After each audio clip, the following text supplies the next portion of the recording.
You're listening to Voices of Customer Experience.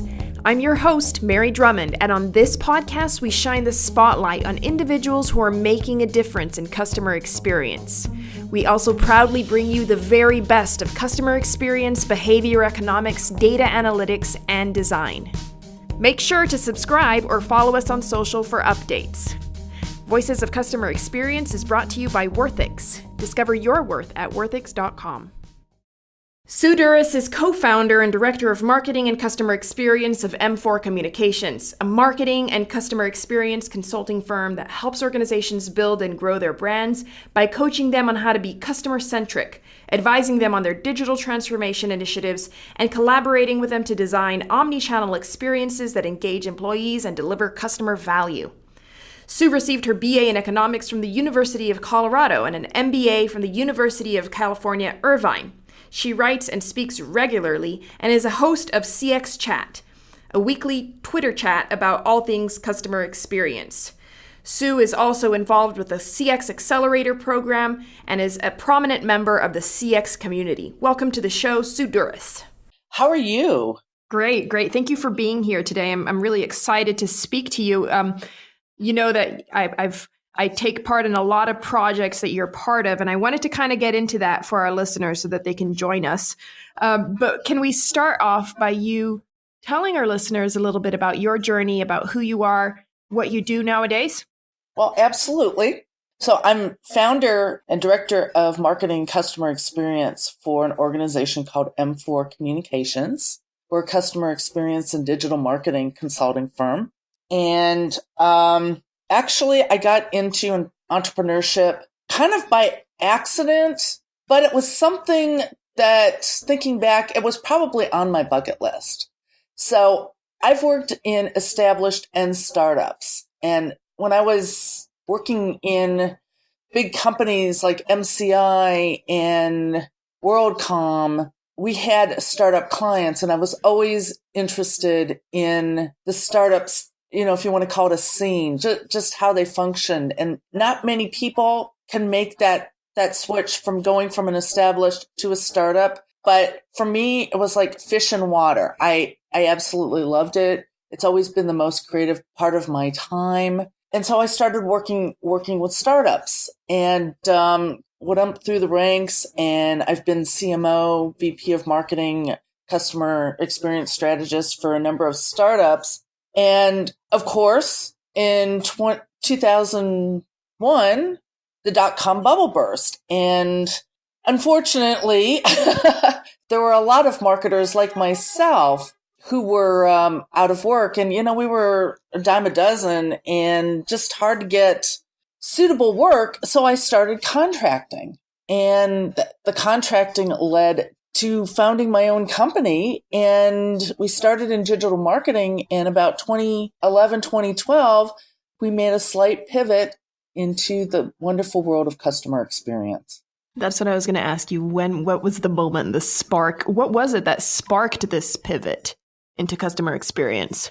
Well, I guess I would say that I'm odd in a number of different ways. And I guess the first thing is I was doing customer retention. I was very interested in customer retention and loyalty. And I was doing bits and pieces of that back in the 90s when solution selling was a big thing. And that was sales trying to look at what does the customer need? And how can we take our product or service and kind of align with what their needs are?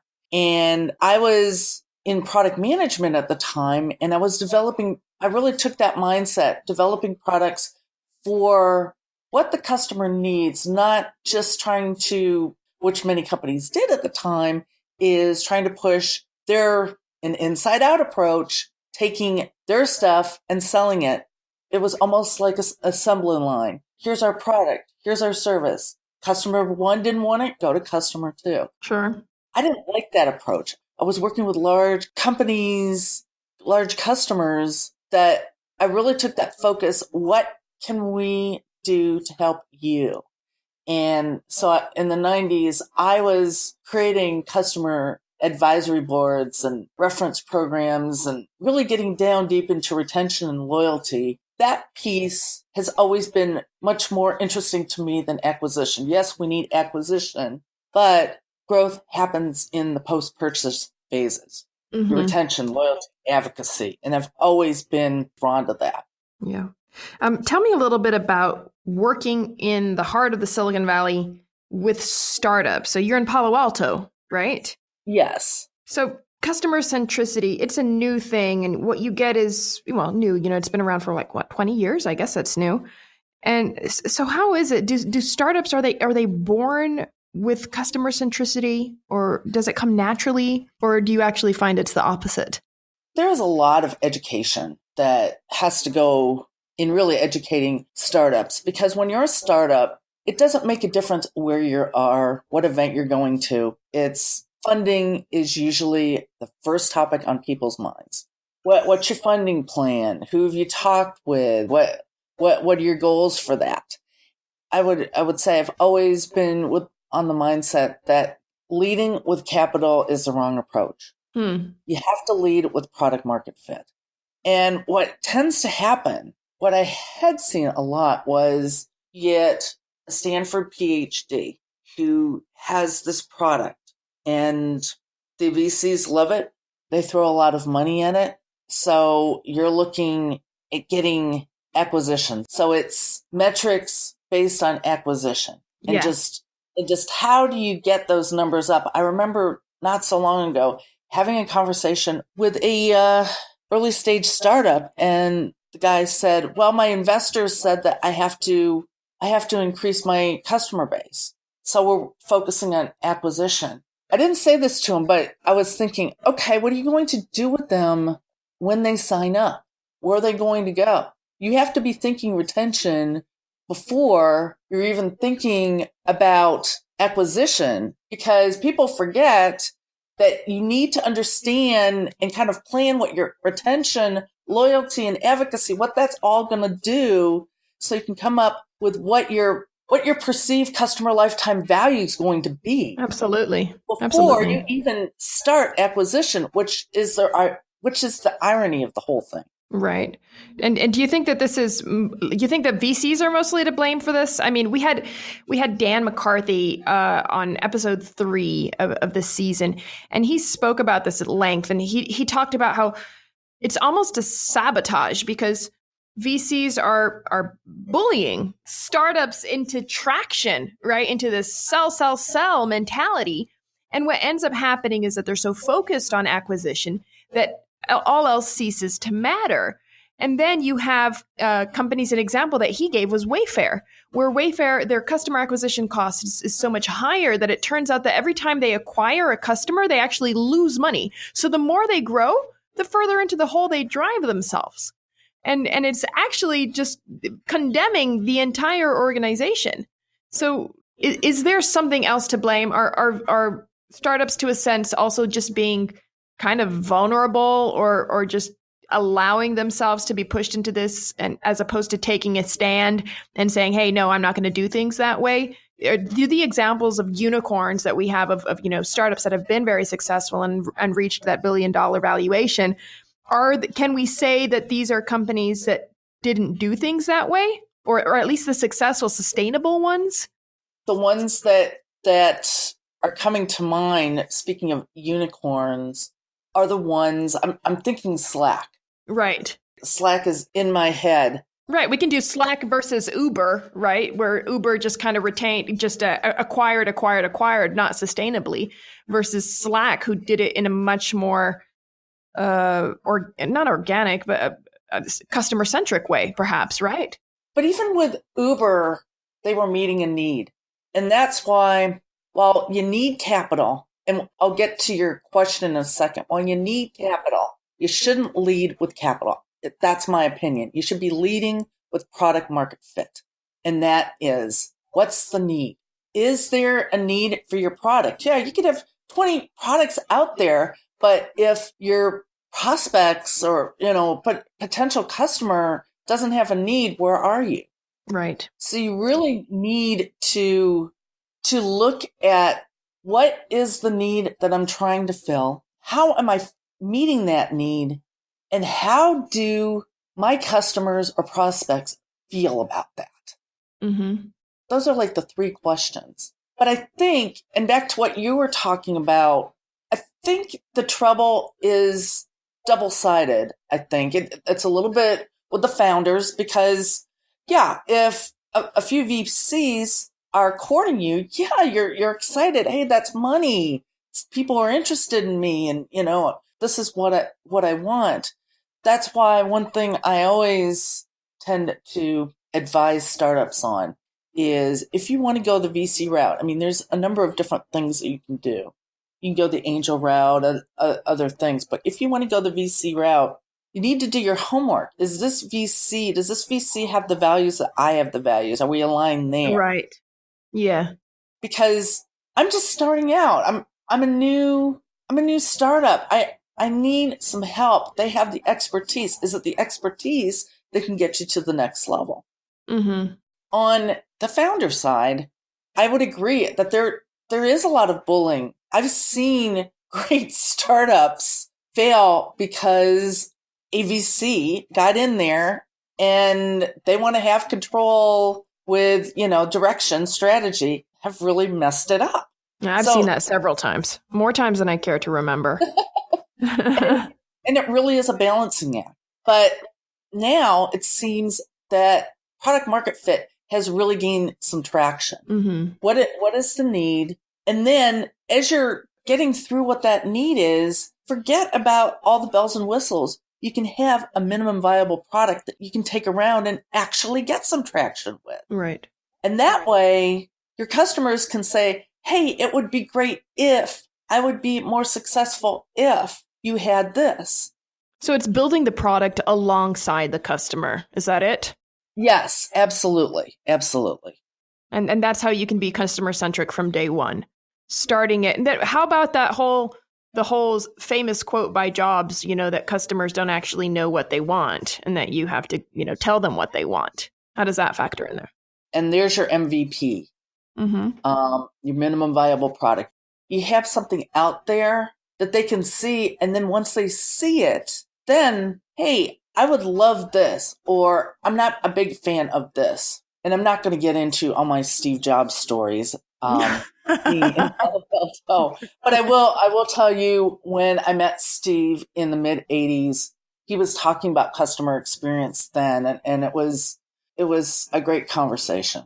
Well, I think that Apple has always been customer-centric in their own way, maybe not in the way that most companies are, but they always are. They're always thinking about design. They're always thinking about usability. They're always thinking about personalization. And an example that we always give in our material and publications here at Worthix is, when you compare the launch of the iPhone versus the Nokia N95, which was the big phone at the market at the time, the N95, every single phone was a copy of the other, and people were forced to adequate themselves to whatever was already there. And when the iPhone came in, that changed entirely. So much of, if I were to grab your iPhone or smartphone and try to mess around and find stuff, I'd be totally lost because your personalization, your needs are completely different than mine. And that's probably the thing that Apple got right back when it launched the iPhone, is that the whole possibility for personalization and creating a product that had you in the center of it, right? Oh, absolutely. You nailed it. It is all about us being the product. I mean, they talk about you're not buying products anymore, you're buying experiences. Right. And it's all about having the experience. And if you don't have the experience that you're expecting, off you go to that company's competitor. Yeah. And whomever is offering you a better experience, right? Exactly.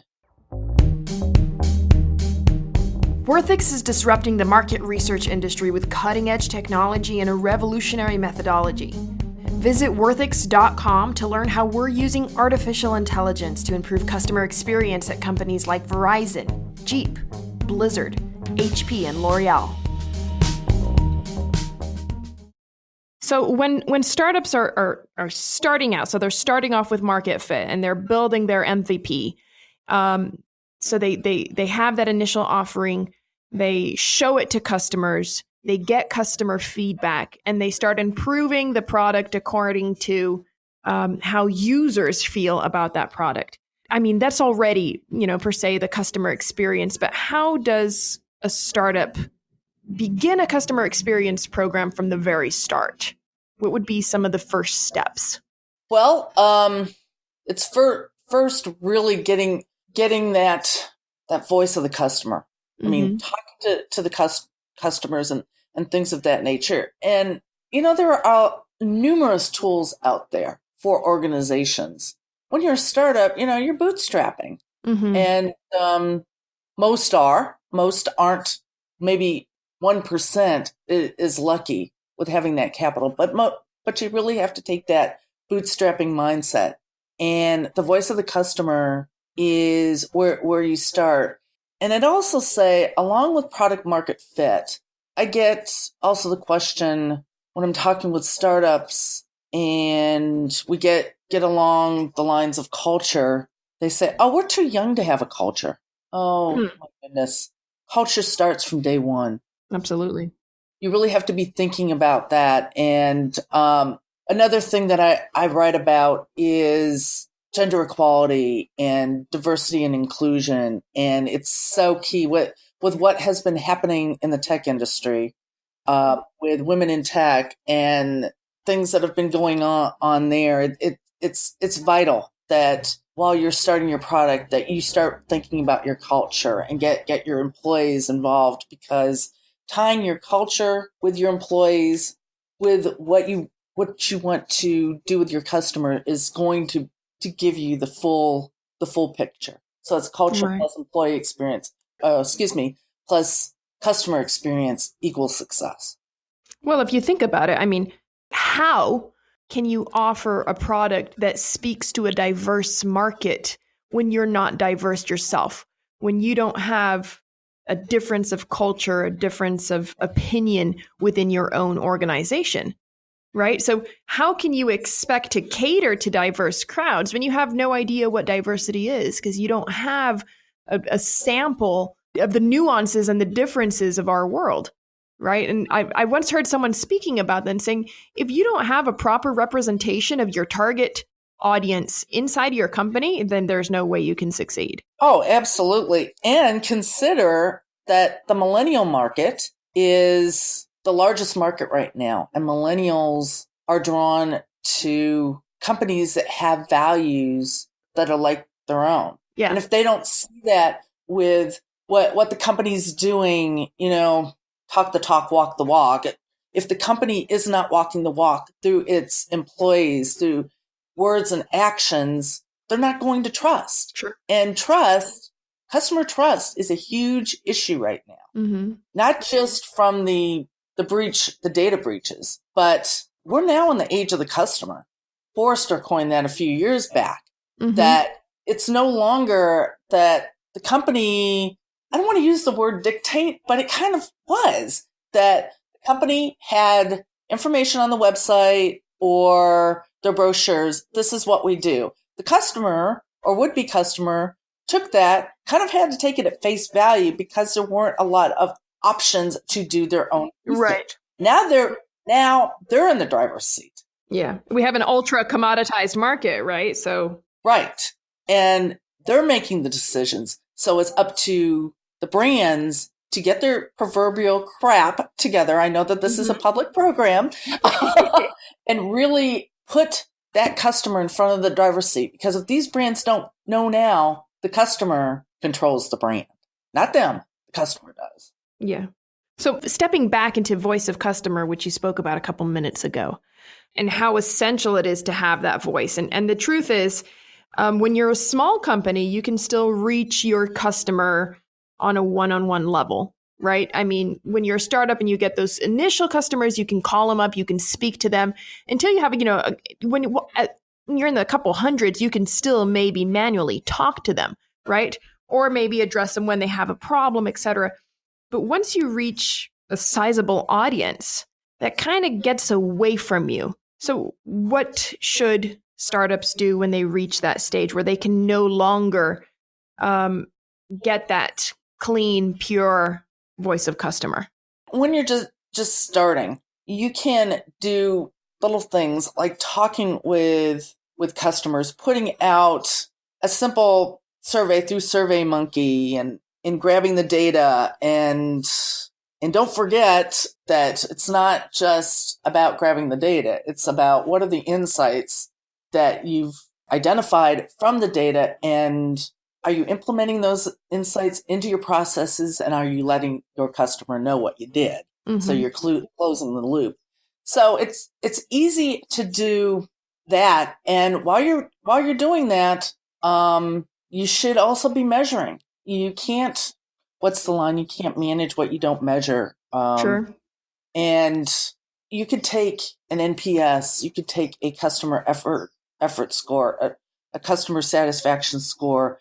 It's fairly easy to do, but you still want to build in some good best practices. So when you do scale, and even a little bit before, you're thinking about, okay, maybe it's time that we do something about where we're asking for feedback, when we're asking for feedback, and the where is looking at the customer journey. Right. So that would be the next stage, right? Looking at your customer journey, designing that, and finding out where to talk to people, right?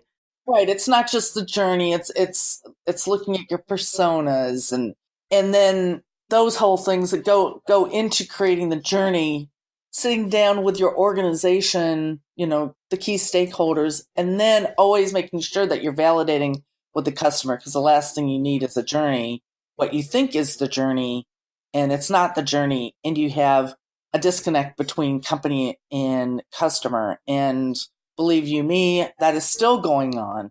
It's amazing. IBM, I think it was IBM, just conducted a survey of the top things that are important to customers versus brands, and it was a total disconnect. The top three things that the customers wanted were like 10 or lower on the brand side. So there's still that disconnect. There's still we're looking inside out as opposed to outside in. Absolutely. So there's still a lot of work to do, but we're taking the right steps. Yeah.